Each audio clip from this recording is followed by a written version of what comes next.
Nah, lanjutan. Lanjutan dari pembahasan SBMPTN 2014 TKPA Matematika Dasar kodenya 601. Nah, ini jika I, Y memenuhi pertidaksamaan seperti begini, maka nilai maksimum ini seperti pada program linier. Cuma di sini ada yang kuadrat. Nah, masalah ini aja. Ini artinya apa? Nilai Y berada di antara grafik X kuadrat dan grafik X plus 6. Atau bisa dipecah, ya ini. Jadi ini bisa dipecah jadi begini. Ini kan apa? Yang pertama Y-nya lebih dari X kuadrat. Nah, kan X kuadrat sama Y-nya lebih besar gitu ya. Nah, juga Y-nya kurang dari X plus 6 ya. Nah, gambar dulu satu-satu. Yang pertama boleh parabola dulu, boleh ini dulu ya. Itu misalnya ini. Gambar langsung bisa nggak ya? Nah, misalnya saja ya gini aja. Ini sumbu X, sumbu Y ya itu. Ini sumbu X-nya gitu ya. Ini adalah parabolanya ya, itu Y sama dengan X kuadrat. Nah, ini ya, ini 0 gitu ya. Terus apa namanya, ini sumbu Y-nya. Terus Y sama dengan X plus 6. Ini perdasaman sih. Lebih dari. Nah, kalau lebih dari berarti sebentar ini ya. Kalau lebih dari berarti kan Y-nya lebih dari X kuadrat. Kalau ini kan Y-nya sama. Kalau Y-nya yang lebih dari berarti di atasnya. Nah, makanya ini di atasnya gambarnya gitu ya. Nah, terus Y sama dengan X plus 6. Kalau X-nya 0, Y-nya 6. X-nya 0, Y-nya 6. Anggap saja ini 6 gitu ya. Nah, kalau yang 0 Y-nya, X-nya berarti harus min 6. Nah, kira-kira di sini. Anggap saja min 6 ya. Tinggal dihubungkan seperti begini ya. Itu. Ini Y sama dengan X plus 6 ya. Nah, kalau kurang dari berarti di bawahnya. Sehingga daerahnya adalah seperti ini.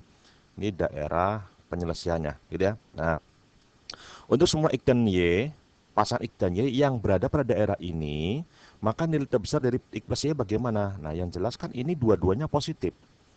Koefisien sama. Ya, berarti cari aja X dan Y yang terbesar. Yang jelas nggak mungkin kan ada di sepanjang kurva parabola. Karena apa? Ketika di parabola, untuk X yang sama, Y yang di garis lebih besar. Nah, maka apa? Pasti di sepanjang garis ini. Gitu ya. Nah, karena apa di sini misalkan ini X-nya di sini dan X-nya di sini kan sama. Tapi kan Y-nya ini lebih besar. Sehingga jumlahnya lebih besar ya, itu. Nah, paling besar ada di mana? Ya ada di sini kan. Gitu ya. Nah, analisisnya begitu ya, itu. Kalau apa namanya? Mau lebih ilmiah sedikit ya boleh begini. Ini anggap saja sebagai Z kayak di program nilai ya. X plus Y.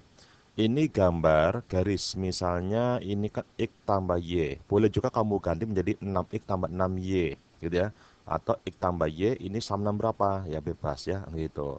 Sama dengan 6 boleh, ya itu. Misalkan kalau X dan Y, Z-nya saya ambil 6, bebas ya itu.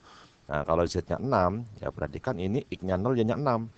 Y-nya 0, X-nya juga 6, ya. Nah, ini adalah Z-nya. Nah, saya pakai warna berbeda ya itu.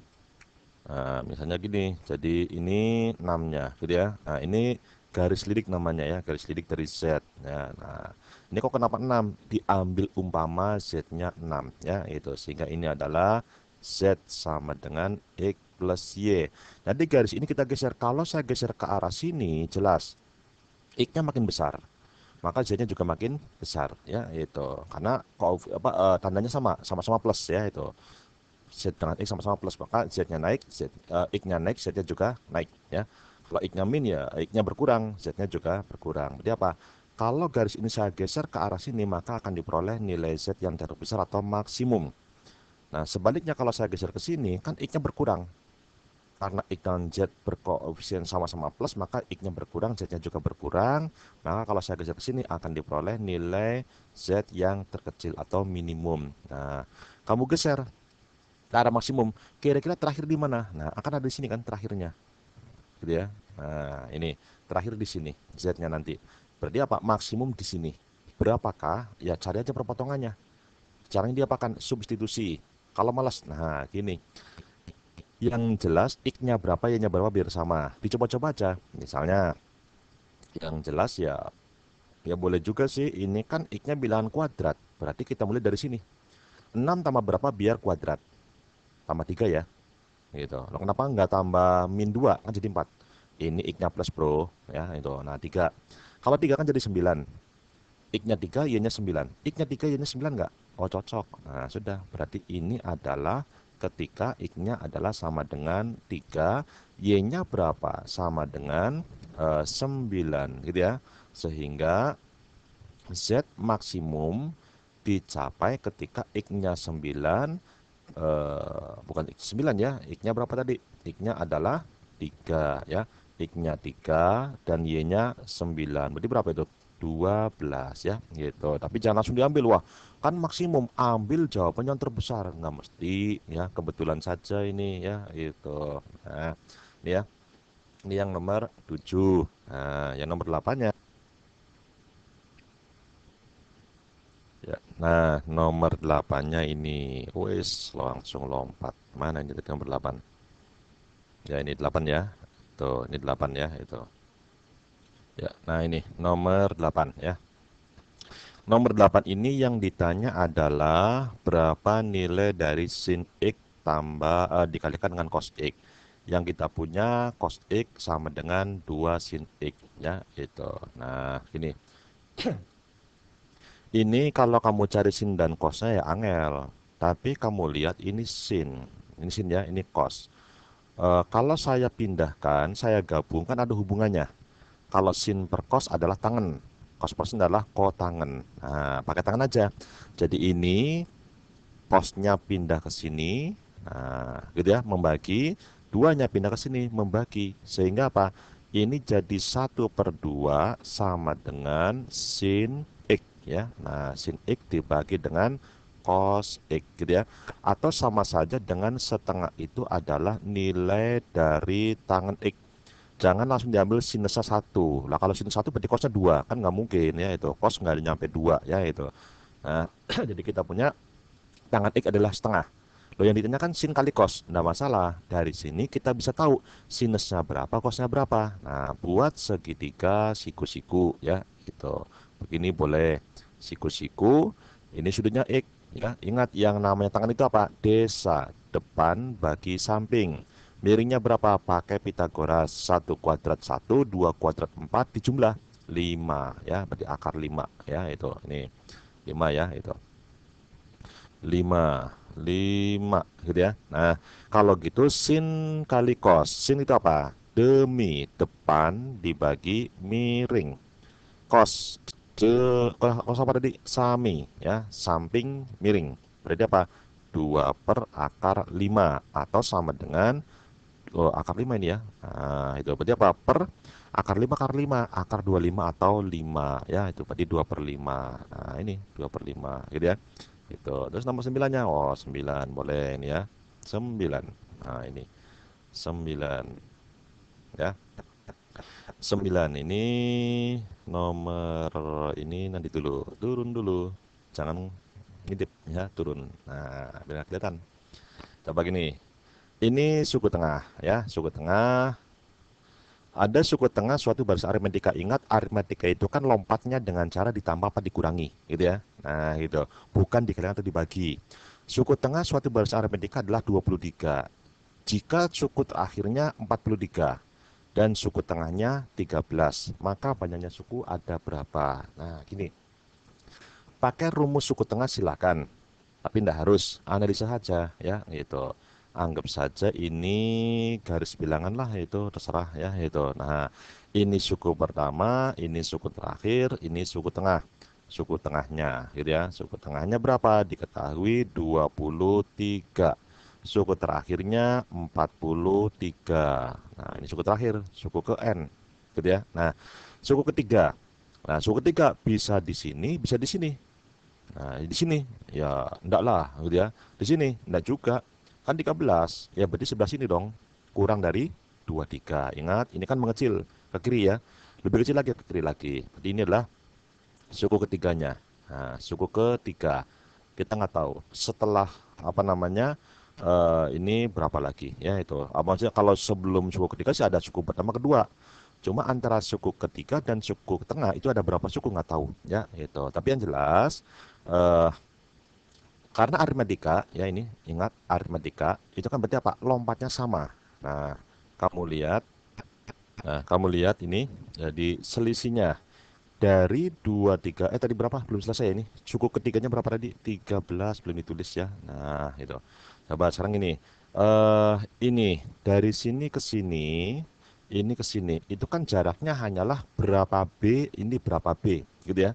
Karena setiap kali satu suku lompat itu satu B. Dua suku 2B. Lah ini berapa suku? Nggak tahu. Ya, itu. Nah, coba kita lihat aja ini ke sini berapa ini? Selisihnya bertambah 20. Ini ke sini bertambah 10. Nah, lihat. Ini 10. 20 berarti apa? 1/2. Berarti Pak, banyaknya B atau beda dari U3 ke U tengah itu dengan U tengah ke UN, U akhir itu 1/2. Nah, sekarang kalau gitu dari sini ke sini berapa jumlahnya, perbandingannya? Berarti 3 kalinya, gitu ya. Nah, itu jadi ini kan ke sini 1, 2. Itu perbandingan banyaknya selisih B ya, gitu. Ini banyaknya selisih B adalah 3 ya. Artinya apa? Ya, kalau ininya misalnya U3, kalau ininya U tengahnya adalah U4 misalnya ya, U4. Nah, kan berarti B-nya nambah 1. Maka ini nambah 2 B-nya. Ya, berarti ini juga nomornya nambah 2. Berarti U6 ya. Itu ada nggak? Nggak ada ya, itu. Terus bagaimana? Ya dicoba-coba aja pokoknya gini. Dari sini ke sini kan selisih B-nya adalah 3 kali, ya 3 kali, bukan 3 loh ya, 3 kali, ya itu 3 kali. Berarti apa? Nah, nomor sukunya pun juga berselisih 3 kali, ya itu. Coba kalau ini suku terakhirnya adalah 5, banyak suku ada 5, berarti kan ini U5, U5 ini U3, selisihnya berapa? 2, harusnya 3 kali, kelipatan 3, berarti ini bukan. 7, ini U3, U7. Selisihnya berapa? 7 kurangi 3, 4. Bukan kelipatan 3. Kalau ini U9. Nah, selisihnya berapa? 6 ya. 9 kurangi 3 kan 6. Kelipatan 3. Bisa jadi. Nah, 11. 11 kurangi 3. Berapa? 8. Bukan kelipatan 3. Tidak jadi. 13. 13 kurangi 3. 10 ya. Kelipatannya, selisihnya bukan kelipatan 3. Berarti ini bukan. Ya, berarti apa? Jawabannya adalah C. Ya, lo kok bisa coba cek aja. Kalau ini adalah U9, gitu ya. Nah, berarti apa? Selisihnya berapa nih? 6 ya. Selisihnya 6. Berarti apa? Dikali 2. Maka ini selisihnya 4. Berarti inilah U5. Nah, ini selisihnya 2. Nah, berarti apa? Nah, benar kan? Tambah 4, tambah 2. Pas gitu ya. Nah, gitu. Berarti panjang yang suka adalah ada 9. Ya, gitu. Seperti itu ya. Nah, ini. Yang nomor 9. Atau lebih cepat lagi gampang. Nah, nomor berapa sih ini? Nomor 9. Oh, berarti jawabannya 9. Ya, itu. Ngawur ya, itu. Nah, satu lagi sekalian digenepin ya, itu nomor 10. 10 itu begini. Jadi apa ini?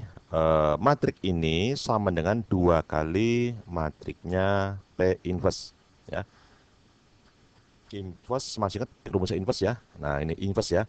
Kalau ada matrik A, di sininya ada A, B, C, D. Maka yang namanya A inverse adalah 1/determinan AD kurangi BC kalikan A joinnya. A sama D ditukar ya. B sama C tidak ditukar tapi dikali dengan min ya. Nah, gitu. Coba langsung aja ya. Ini semua saya pindahkan ke sini aja. Berarti apa ini? X, ini Y, ininya min Z, ininya Z sama dengan 2 kali. Nah, P inverse, P-nya kan ini. 1/determinannya P, 3, ya, 3 dikurangi ini kali ini, BC-nya berapa? 2, ya, itu. Dikalikan 3 sama 1, ini ya, AD-nya ditukar 3, ini 1, B sama C dikali min, berarti min 2 dan min 1, gitu ya. Nah, ya ini sebenarnya ikannya udah ketemu, tapi nggak apa ya, itu barangkali ada yang bingung. Ini saya sederhanakan lagi, ini ada min Z, ininya ada Z, ya, Z ini ya, ini Z ya. Nah, ini sama dengan satu persatu abaikan. 2 kalikan dengan 2 semua, berarti berapa? 6, ini min 4, min 2, ini 2 ya. Berarti apa? Ini Z, ini min Z. Ini X ya, ini Y. Nah, intinya apa? X plus Y. X-nya 6, Y-nya min 4 ya sudah berarti 2 ya. Nah, ini jawabannya itu ya. Oke, ketemu lagi di nomor berikutnya.